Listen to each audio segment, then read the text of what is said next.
চমকে যেও না, আমি নয়ডা থেকে অন্য কোথাও যাইনি, আমি আছি নয়ডাতেই। তবে নয়ডাতেও এরকম সুন্দর জগন্নাথ মন্দির দর্শন করার জন্য এই ভিডিওটা তোমাদের পুরোটা দেখতে হবে শেষ অবধি। নয়ডায় অবস্থিত এই জগন্নাথ বাড়িটা অনেক বছর ধরেই রয়েছে, তবে এটা নতুন করে প্রতিস্থাপন করা হয়েছে। খাজা গজা আর মিষ্টি নিয়ে চললাম জগন্নাথ দেবের আশীর্বাদ নিতে। অনেকদিন পর বাবা জগন্নাথ, বলরাম ও সুভদ্রা দেবীকে দেখে মনটা খুশ হয়ে গেল। জয় বজরংবলী। আর বজরংবলীকে দেখলে তো আমার মন এমনি খুশ হয়ে যায়।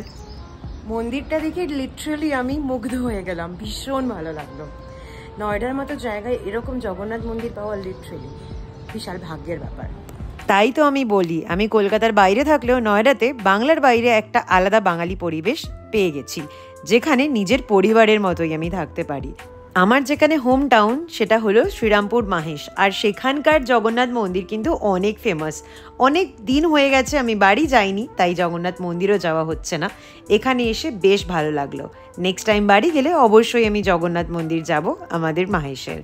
আর এরপর আমরা মন্দির দর্শন শেষ করলাম ভগবানের প্রসাদ খেয়ে। এই ভিডিওটা তাদের সবার সাথে শেয়ার করে দিও যারা নয়ডায় জগন্নাথ মন্দির খুঁজছে। মন্দিরের এক্স্যাক্ট লোকেশনটা জানতে হলে আমাকে কমেন্ট করো, আমি তোমাদের শেয়ার করে দেবো কমেন্ট বক্সে।